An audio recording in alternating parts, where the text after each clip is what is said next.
In this part of the lecture, I want to talk about subsurface hydrology. Talk about the infiltration of precipitation into soil and underlying geologic material. So the subsurface hydrology is the amount of precipitation that enters the soil. The mechanics of water entering and moving through the soil are that surface water entering unsaturated pore space in the soil. It depends upon the availability of that pore space, the extent to which the pore space is interconnected, and the extent to which those pore spaces are already full of water. So ability of water to infiltrate into soil is a function of the total pore space that's present, how well connected that pore space is, and whether or not it's saturated with moisture.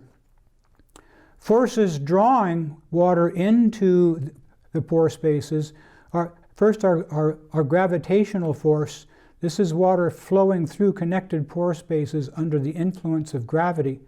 So precipitation is infiltrating into the surface of the soil, and gravity is pulling that water down through pore spaces that exist within the upper reaches of the soil column. When all pore spaces are full, it is in a saturated condition and it can accept no additional infiltration of water. The second force is called capillary force or cohesive force. This is the cohesion of the water molecule surface tension to surface of the soil particle. Movement forms a thick film to a thin film, and so we get water moving from moist soil to dry soil. It's available for evaporation and plant uptake. When all of the gravitational water drains through pores and only water present is called capillary water. And when all of the gravitational water that can be held in a particular soil column is there, the soil is said to be at its water holding capacity or its field capacity. Then there are hygroscopic forces or molecular attraction of water to soil particle surfaces. This is water that is very tightly bound and is not available for evaporation or plant uptake. If there is only hygroscopic water present, we reach what's called a wilting point, where there is insufficient soil moisture to retain plant capacity to support itself, and so the plant wilts. So we can talk about saturated condition, where all of the pore spaces, the light blue areas, all of the pore spaces between these solid particles are completely filled with water. So this is the saturated condition. This is the field capacity condition, when all of the water that could have drained through this matrix of pore spaces in between the solid soil particles, all of the moisture that could have drained through that has drained through it. We've reached what's called field capacity. And wilting point then is where the only water that's present is that water that is electrochemically bound to the soil particles themselves. That water is not available to plants. Some of the factors that affect infiltration and precipitation into the soil include the slopes that are present in the watershed. Obviously, the steeper the slopes and the more slopes that are present, steeper slopes are going to generate more runoff and less infiltration. The infiltration capacity of soils also affects the amount of moisture that's going to infiltrate into the soil. This is a function of soil texture, which is the mix of particle sizes, where we have a saturated matrix of pore spaces. We're going to have lower levels of infiltration. Where we have a very shallow depths to bedrock, we're going to have lower infiltration because the soil moisture will not be able to penetrate the bedrock. We can characterize infiltration capacity of soils with something called hydrologic soil groups. These are categories technically defined by the U.S. Department of Agriculture, grouped into 4 categories. The highest infiltration capacity soils are found in hydrologic soil groups A and B.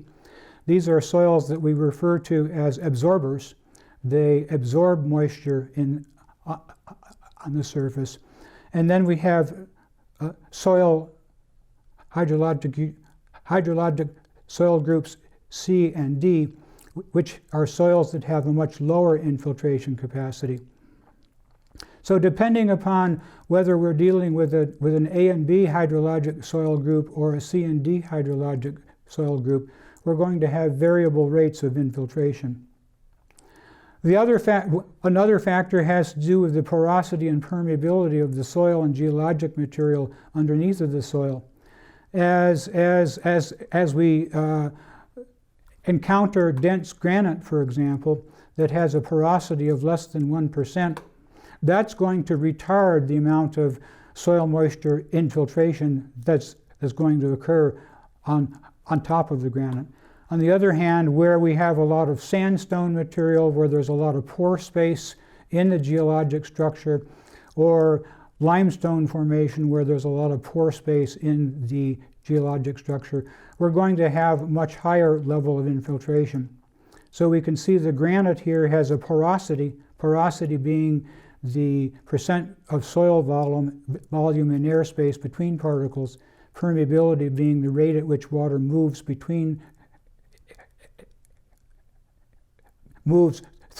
through air spaces between particles. As porosity decreases, we're going to have lower levels of infiltration. As permeability decreases, we're going to have lower levels of infiltration. Third factor to talk about is what kind of a runoff coefficient do we have coming off of the land cover? And runoff coming off of the land cover is a function of the capacity of different land covers to infiltrate moisture because of the soils that are present there. Forest and prairie cover have a runoff coefficient of less than 0.02, which means that 0.2 of the precipitation that lands on the surface will join the runoff column. Heavily urbanized landscapes have a runoff coefficient of between 0.9 and 1.0, which means that in heavily urbanized landscapes, much more of the precipitation that falls on the surface will run off across the surface. And so we can see in this chart that downtown areas have a runoff coefficient of someplace between 0.7 and 0.95. Single-family residential areas have a runoff coefficient of between 0.3 and 0.5. Lawn areas, depending upon the nature of soils and slope, have runoff coefficients of between 0.05 and 0.35. And pasture, depending upon soil conditions, will have runoff coefficients between 0.05 and 0.45. So runoff coefficient of the soil is very critical to understanding how much runoff is going to be generated and how much infiltration will be generated. We can see here the forest landscape then creating a larger amount of infiltration, smaller amount of runoff as compared to the urban landscape, which has a much higher runoff coefficient. So we're getting a lot more runoff coming off of the urban landscape and a lot less infiltration.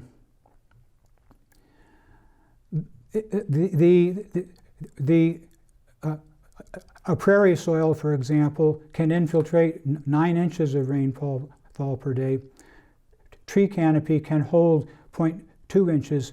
So the Minneapolis storm event is 5.9 inches per day, the 100-year storm event. And a prairie landscape, a landscape that's entirely covered with prairie, would be completely able to infiltrate the 100-year storm event. The amount of infiltration that's going to occur from precipitation is going to be adjusted based upon the vegetation, the soil, and the slope. This chart demonstrates, for example, that woodland on a 0 to 5% slope, having open sandy loam soil, a lot of sand in the soil, will have a runoff coefficient of 0.1. That is to say, 10% of the precipitation will join runoff. On the other hand, the same kind of vegetation on a flat slope in tight clay, which has very low permeability, will have a runoff coefficient of 0.4. Cultivated land on a very flat slope in open sandy loam will have a runoff coefficient of 0.3. The same kind of cover condition and topographic condition in a tight clay will have a runoff coefficient of 0.6. The point here is that as we think about runoff coefficient, we need to consider the soil characteristics, the slope characteristics, and the vegetation that's growing within the soil. Another factor to determine in terms of affecting precipitation is what's called the drainage density, which is the presence and connectedness of storm drain system that allows precipitation to flow directly from impermeable land surfaces into either storm drain pipes or into surface water channels.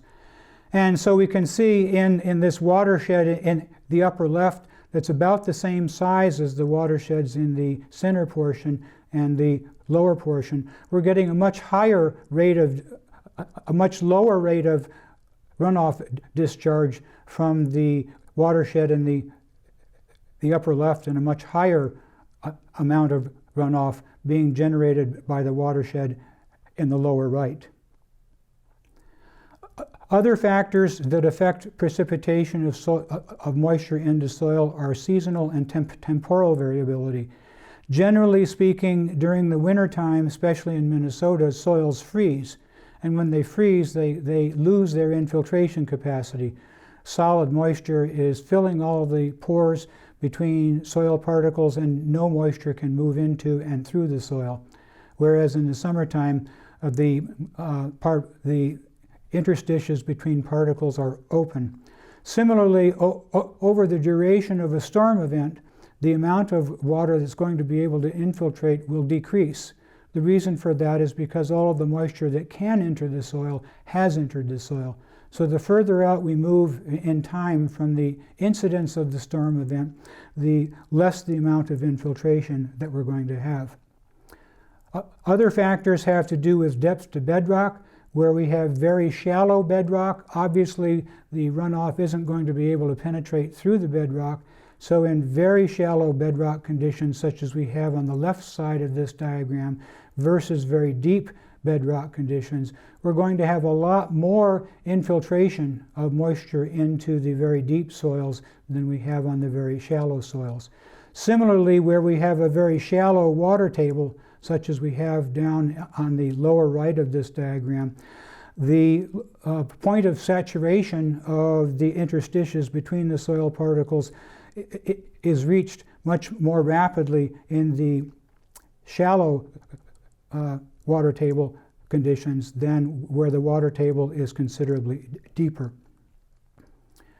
Infiltration is slower in areas containing shallow, dense bedrock or shallow water table.